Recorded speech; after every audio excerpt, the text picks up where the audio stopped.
Thank you so much, Joshua. Of course, to our Father Noli, Father Henry, and Father Monji. Good afternoon. To our provincial board member from Victoria City, the Honorable Richard Julius Sablan. And of course, the pride of Daan Banwa, an iconic figure and the mother of all in Daan Banwa. Of course, your city councilor, the Honorable Juvie Pepelio. And of course, our councilors, we have Councilor Jappy Quaicong, Councilor Trisha Mahan, our guests, our Balikbayans, whom I believe are really true and natives of Daan Banwa. And sa mga pinangangga nga mga kapitan, ari diri si Kapitan Alzado, kag si Kapitan Claro, kag sa ilang mga council members, kag sa aton nga mga department heads, si Ma'am Rica, si Ma'am Jean, ang Ma'am Remia, kag ang representative ni Kong Javi, of course, si Ma'am Aliana Montipio, good afternoon, kag sa tanan-tanan gid mayong hapon sa inyo tanan. You know, my presence here today is quite a surprise because I just came back from Manila last night for my nephew's treatment at NKTI, but I'm very glad to be a part of this very momentous celebration in Victorias. Happy gid ko nga kada tuig ginatagaan sang panahon ang maragtas nga matahom sang Victorias pagi sa aton nga Malihaw Festival, pagi sa aton our Radio Victory Parish Church nga nagasaulog gid sa kapistahan sang aton pinagangga nga Nuestra Señora de las Victorias. We have been informed many times about the history of Victorias, from where the civilization started in the 1700s up to the 1723 establishment of the Tuggaguan Parish in the northern part of Negros, with of course boundaries from the northern part of the Matabang River in Talisay all the way to the northern bank of Tanay River. We know all about that, and we know about the attacks of pirates recorded in the history which took place in 1728, 1745, 1753, 1757, 1785, and 1800s, and the last recorded attack of the pirates sa 1822. But anyway, today, I just want to talk to you about two things. I will try to be very brief as I can, but I would like everybody to be informed of two great things that we Victorianos need to know also. Take a good look at the Nuestra Señora de las Victorias image, and the image next to it, that image of San Casimiro. We have heard earlier in the Maragtas ng Victorias about Kapitana Tutang, the wife of Kapitan Gregorio Conlu, in whose administration one pirate attack incident took place, kag kidnap si Kapitana Tutang, kag ang iya servant si Kapitan nga si Mikay. So everybody else is familiar with that story. Okay, now I would like to ask you one question. Who knows Councilor ni T. Santa Ana Bartolome? Sino kakilala kay Cons ni T? Sino kakilala sang mga Santa Ana nga tag-iya sang sisap? I would like you to know na si Kapitana Tutang, also known as Pausta Gosiauco, was an ancestor of Councilor ni T. Santa Ana and the Santa Ana family of Victorias. Because I have seen a notarial document dated 1903 which says that ang father Kinday Buboy Santa Ana, si Choroming Santa Ana, kag ang father man ni T. Santa Ana, si Leonardo Santa Ana, ang ila sa amay was Alfonso Santa Ana Jr., the son of Alfonso Santa Ana Sr., the brother of Pausta Gosiauco, also known as Kapitana Tutang. So if you want to see live evidence of the existence of Pausta Gosiauco, otherwise known as Kapitana Tutang, that is the Santa Ana family of Victorias that we all know today. So, si Kapitana Tutang was not just a story or a legend or a myth. It was a story, a true and very real story, and we have documentary evidence to prove our claim that indeed Pausta Gosiauco was Kapitana Tutang, and that Pausta Gosiauco was the sister of Alfonso Santa Ana Sr., the grandfather of Naruto Santa Ana and Churuping Santa Ana. So that's subject number 1.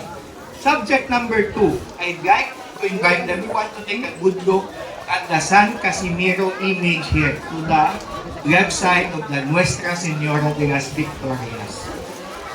Father, with all due respect, I'd like to share something that I know about Catholicism and Catholic religion in the Philippines.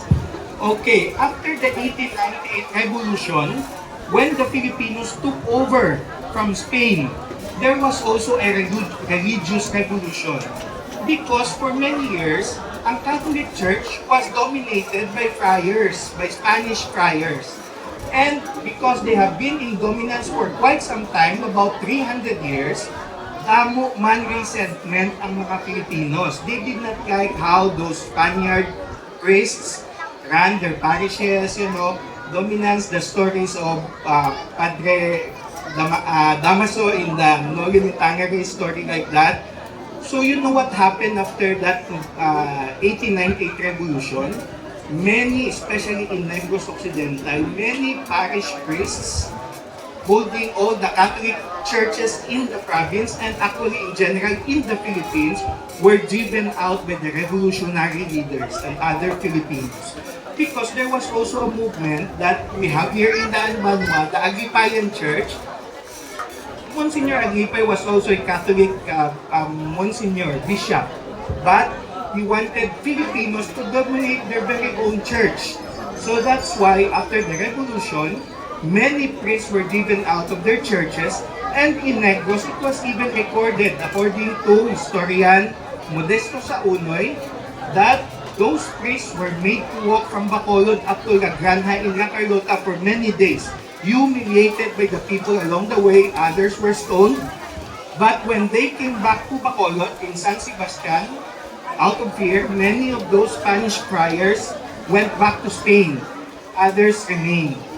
But there were only 2 priests who were respected and were not harmed by the revolutionary leaders, and they were Fernando Cuenca and Mauricio Ferrero. Cuenca was the one who helped Negros improve its sugar industry in the 1800s, and Mauricio Ferrero was the one who was in charge when the cathedral that we all see today was built in 1876. But in Victorias on April 18, 1904, I saw a notarial document executed by Proctuso Heresa, which says that after the revolution of November in 1998, he was given charge by the pueblo to take over and keep in his custody all religious sacred objects, vestments, and ornaments of the Catholic Church in Victorias. And he took good care of it, and in 1904, he lent it to a certain Soledad Gonzaga and Justino Heresa of Manapla. And it was not until 1907 when the Supreme Court decided that all religious objects that have been taken in the custody of the La Iglesia Filipina Independiente or Aglipay will be formally turned over back to the Catholic Church. That's why some of the big bells, ornaments, religious objects were actually turned over to Iglesia Filipina Independiente until 1907 when the Supreme Court decided that it should be returned to the Catholic Church. And this image that we see here today, according to our history, was the patron saint of the Malihao village long before the creation of the Nuestra Señora de las Victorias on May 26, 1876.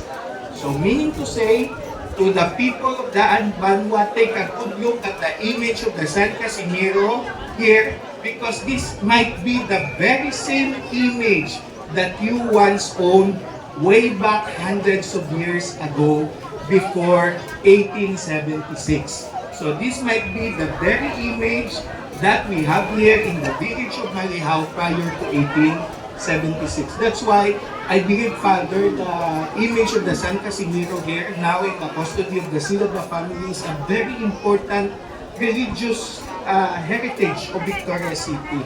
And maybe in the celebration of the fiesta, we can include them in the 9-day novena or ask the family if they can lend over to the parish church for a week or so that the people can also include in their prayers this very image, because this is very important, not just historical heritage object for Victoria's City. So for today, mo lang na aduha ang i-review ko. I do not want to take too much of your time. But again, Kapitana Tutang Fausta Gusauco was the sister of Alfonso Santa Ana Sr. And the image that we have here, the San Casimiro image, might be one of those included in the April 18, 1904 testament of Proctuso Heresa about the religious objects, ornaments, and vestments that were turned over to the Iglesia Filipina Independiente in 1896, but in 1907, according to the order of the Supreme Court, they were all returned to the Catholic Church in Victoria. So probably this one, I don't know what happened along the way, but I truly believe in my heart that this is one of those original important religious heritage just in Victoria's City. And to the people of Daan Banwa, I have also seen a document dated 1888 which states that as early as that time there was already a mercado and an eskwelahan in the old town of Victoria. So that's it for now. Ngayong hapon sa inyo tanan.